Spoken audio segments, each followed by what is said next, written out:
Coming up here for Unit 4, Part 3, and in this section we get involved with some early hip-hop and rap.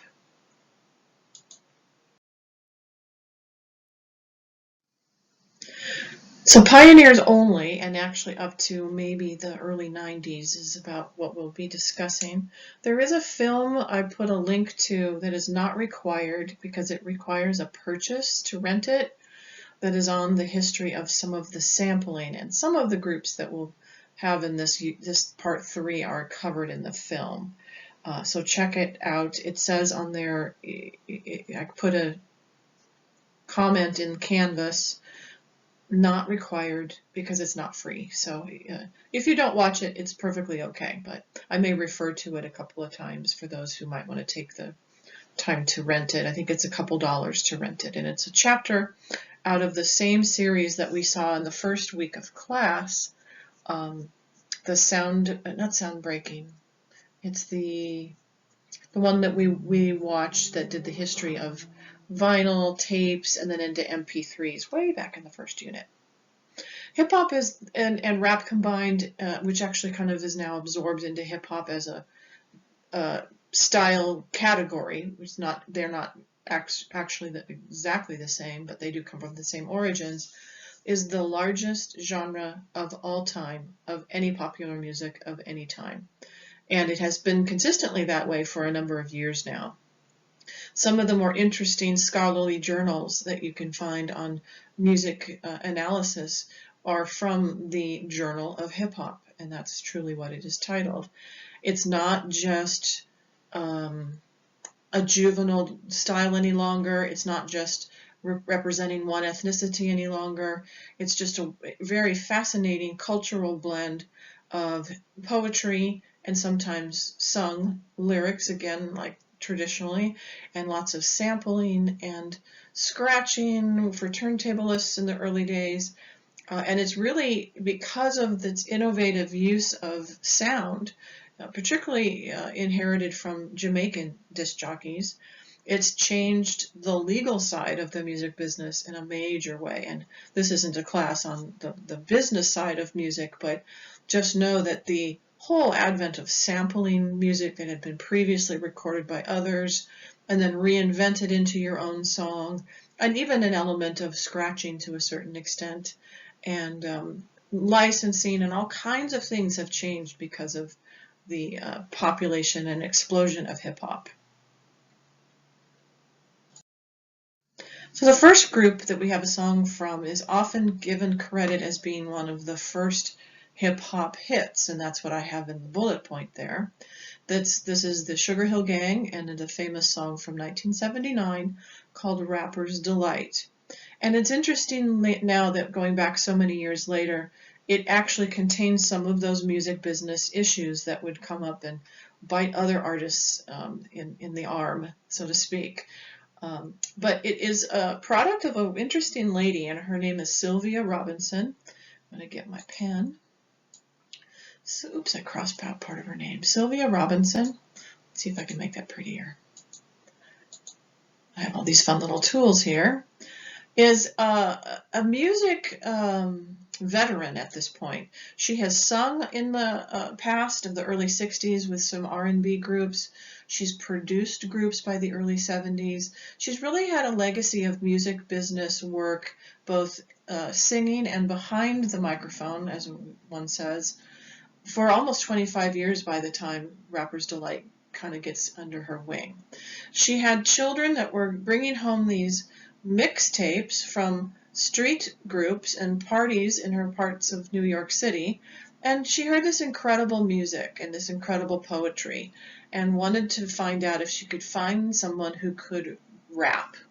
So she actually asked, I think, her pizza guy at her local pizza parlor, and he knew somebody who ends up being the front man here.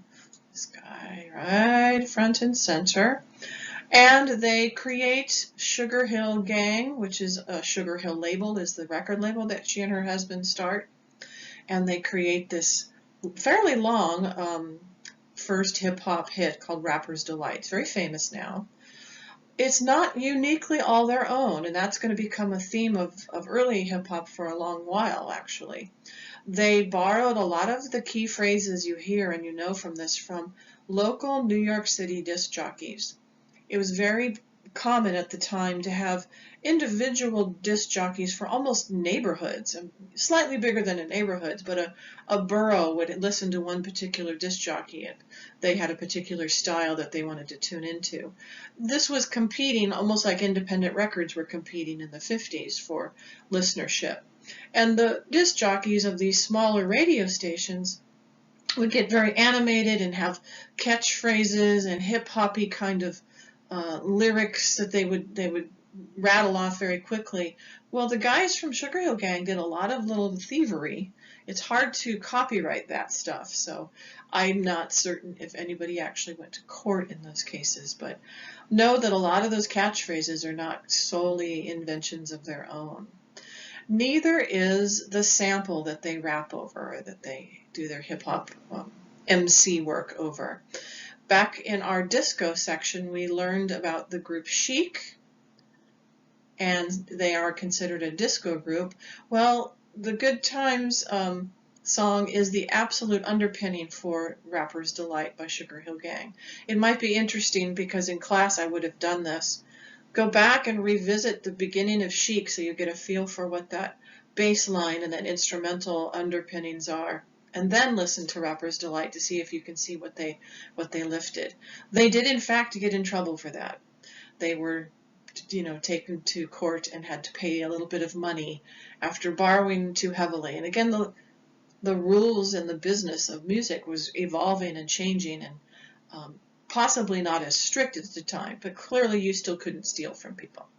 So pause a moment and compare those two and listen to a little bit of Rapper's Delight from 1979.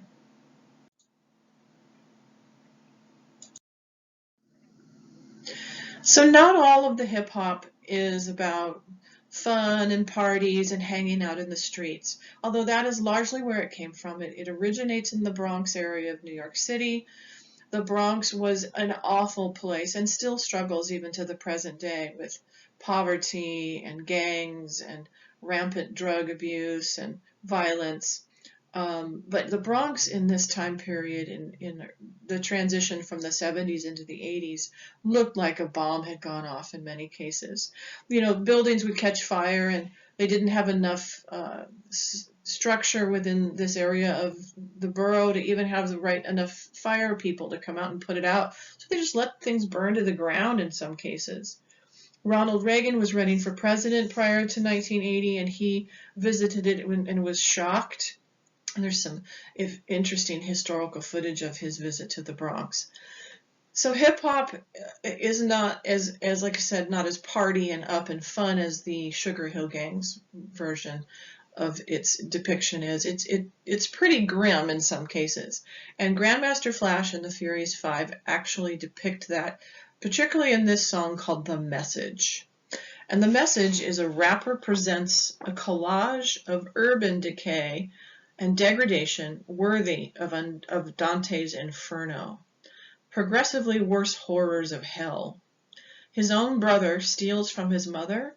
His son wants to drop out of school and risk the horrors of prison. Violence and early death are ubiquitous, which means one and the same. The refrain reiterates the rapper's struggle to keep his sanity and integrity in the face of such unrelenting and dehumanizing conditions. And what's interesting about this early, example of hip hop is how sing-songy it still remains, even though the subject matter is pretty heavy stuff. Some people give it the credit, The Message, of being one of the very first hip hop songs to get wide listenership to really address social commentary in this way. It's, again, a tough thing to call something the first, but if it's not the first, it's one of the few very first to do so.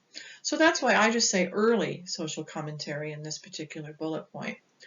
They still hold on to lots of really popular music elements, like a strong backbeat. They have a refrain, which you remember is kind of like a functions as a unifying element in a song, but it's in place of a formal chorus. And the refrain is the jungle refrain you'll hear as you listen to it. Declamatory means like speech. They are sing-songy compared to the next group we're going to talk about. And that's really, I think, what Grandmaster Flash's song, The Message, and Rapper's Delight have much more in common with, is that upbeatness, if that's really a word, or the sing-song quality to the way they deliver the vocal. It is definitely themes of the harsh realities of urban life. So again, pause and listen and follow along with the slide and come back when you are done. So two of the early pioneers that are critical to the evolution of this music and its spreading it not only throughout the boroughs of New York, but out into the greater world, into the nation, and then into the planet, are Jamaican. And Grandmaster Flash is actually from Jamaica. And another artist, Africa Bambaataa, that we won't be covering as one of his songs, but he's also Jamaican. And they bring from Jamaica that dub, stripping songs down they did in the Jamaican discos for longer dance sessions, and then they would often talk over or sing song talk over the top of them, and that really became an almost organic evolution into what we now call hip hop. In the early days, the MCs were the DJs. They would spin the songs, they would introduce dancers, because this is also street music, and hip hop dancing is a very big part of it. They'd have backyard parties, but eventually the turntables and everything becomes so busy, you got both your hands going. Grandmaster Flash got his name because of his speed on the turntable. He was one of the first, not the first, I believe Sadler is the first to use a fader, but a fading between two turntables, but he was a fast DJ for the time frame that he was very, very popular. So that's where some of his title comes from. And again, origins in Jamaica. So this next group contrasts quite a bit in a number of ways from both the Sugar Hill Gang and Grandmaster Flash and the Furious Five. This is Run DMC. And only a year or so after The Message, they take it even harder. And so they get the subcategory of hardcore rap. Rather than drum machines and samples, they chose to use in a lot of their music actual electric guitars, either soloed for their songs, or they would sample other electric guitar sections for their work. It's like that is not really representative of the electric guitar use of Run DMC as much as it is the hard quality. The themes of this one are also about social problems. The rappers focus on the theme of unbending reality, particularly hard economic reality. Quote, money can't buy love, but love can't buy clothes. Without marketable skills, your best friend might end up eating out of a garbage can, end quote. The rappers advise traditional small c conservative values to make the best of reality the way it is. Quote, go to school, learn a trade, get taught, and even take a bus to school or church, and stop playing, start praying, unquote. So Run and the Run DMC were the group that really wanted to empower their particular neighborhoods and convince in a musical way young people to not join the gang. It was far too easy to join a gang and start selling drugs and ultimately ending up dead at a very young age. So there's a few groups that are speaking to their own communities, like stop playing, get your act together, and let's stop seeing so many people die, basically. So it's a harder song. It's a strong drum machine backbeat, and the focus on the almost yelled lyrics at this point. So again, listen and come on back when you're done.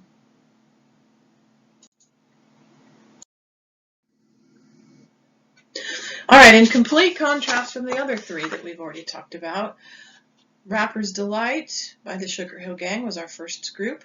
The Message by Grandmaster Flash and the Furious Five was our second group. A little early, a little still in that sing-songy quality. less sampling, although it is there because, of course, Rapper's Delight, the Sugar Hill Gang people get in trouble for a little heavy borrowing. And then Run DMC is our third group with a very hardcore rap quality, a heavy message as well.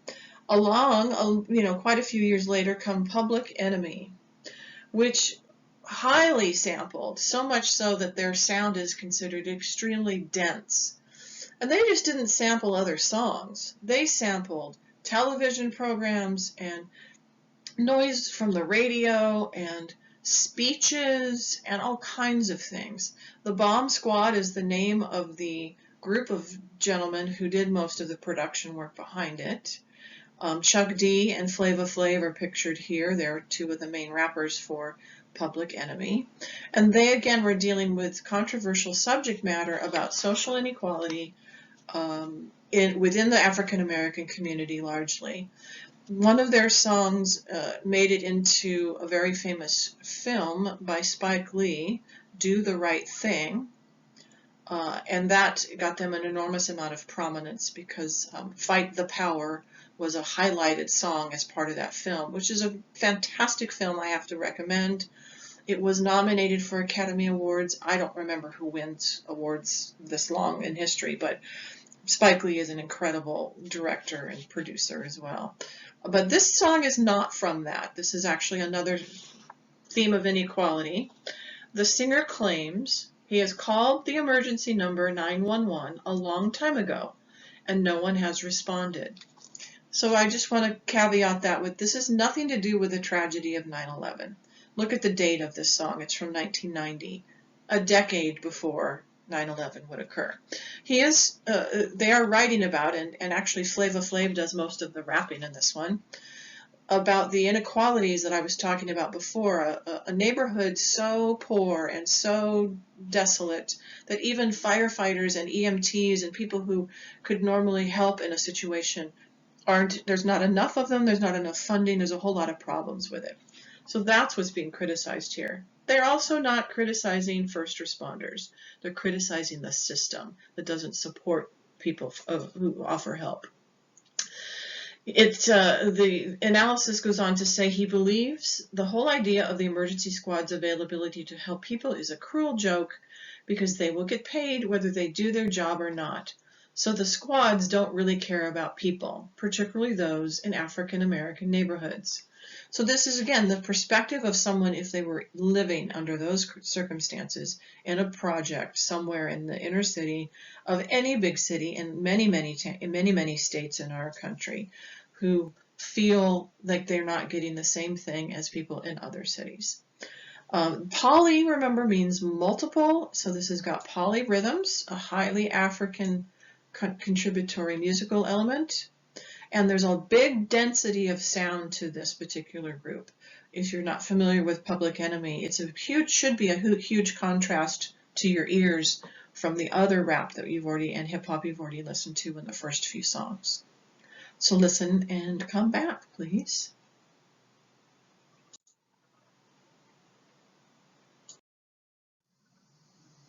So most of the groups that we've talked about so far are based on the East Coast, particularly in New York. There was a strong movement out here in the West Coast. There was lots of issues with police brutality and profiling and corruption of the inner cities, streets of Compton and South Central Los Angeles and all the surrounding areas. And so the group NWA comes on the scene with an absolutely unapologetic approach to commentary about life in the inner city from Los Angeles and those areas of LA County. I usually caution people in class at this moment, but even with the Public Enemy song that I just covered, this is not music you should probably listen to with little ears too close to what you're analyzing through, whether it's a iPod or through your computer. Particularly in the case of NWA, they don't hold back on any of the language. It's filled with expletives. And I don't defend or promote either side. I personally believe that art should not be censored, and that one of the beauties of being part of our country is I have the ability to turn it off if I don't like it. But I appreciate the authenticity of NWA mostly because I was alive during this time and remember it very, very well.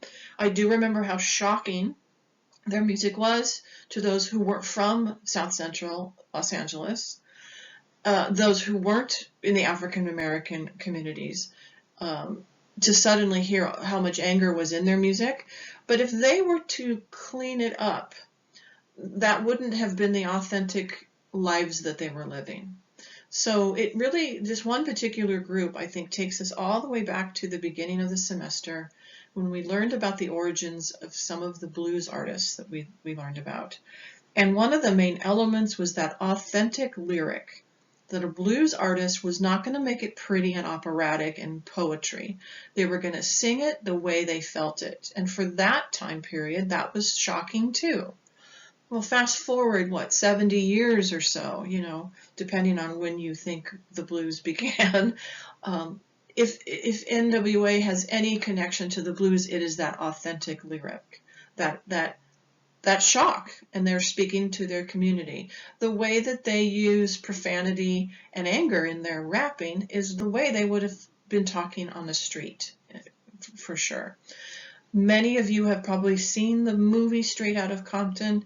It was a Hollywood depiction of the rise of this group, and particularly of Eazy-E, who was the gentleman right in the middle here with the Compton hat on, who passed away prematurely, unfortunately. I don't need to spoil the movie for those who haven't seen it, but that's not in itself a total spoiler. I was very worried, to be honest with you, that they would do some schlocky Hollywood thing with NWA's Straight Outta Compton. I was happily surprised when I saw the film that it was really entertaining, first of all. It didn't hold back on some of the realities that the guys were going through, and it didn't hold back on some of the infighting, some of the things that happened as they progressed and got fame and started to split apart. So if you haven't seen it, again, it's a pretty good film. I really personally enjoyed it. Not for children. Absolutely not for children. I can't emphasize that more. We get our first notice of the gangsta rap. That is not your teacher not being able to spell. That is how it is spelled, because they are in a category with far heavier social content that related to a lot of the true experiences that many of them went through. Scratching is that using a turntablist, a piece of vinyl, a vinyl record, on a predetermined turntable with a predetermined needle. Don't do this at home on your regular turntables or you will ruin your needles. And using the back and forth interesting sounds to create, again, a new sonic language. So pause and listen to NWA maybe on low volume if you're not familiar with it, Straight Outta Compton from '88, and come back, please. So one other member of NWA that really helped pave the way for generations of new hip-hop artists and rap artists is Dr. Dre. And he is pictured right there. The next,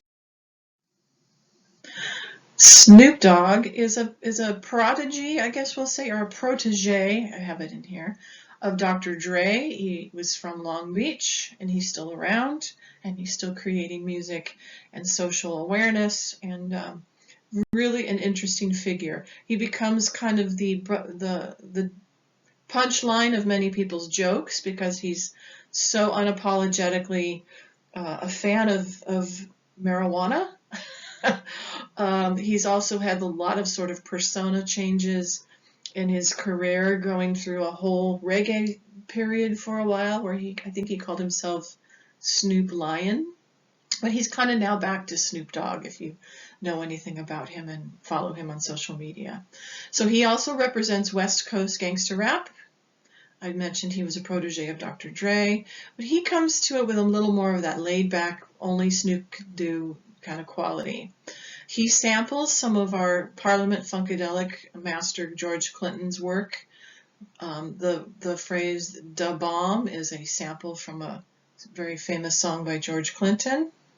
The girls in this are singing his name. Now this is a particular style of self-identity in many cultures, particularly African cultures and African American cultures, that the hero has multiple sides. They're naughty, but they're also looked up to.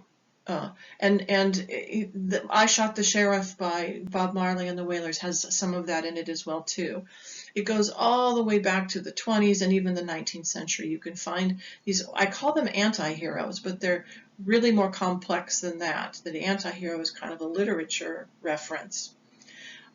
That's what Snoop Dogg is doing in this song. It's one of his first, and he's telling you his entire rap sheet, including how many times he's been imprisoned and what he's like, and establishing himself with credibility, street credibility.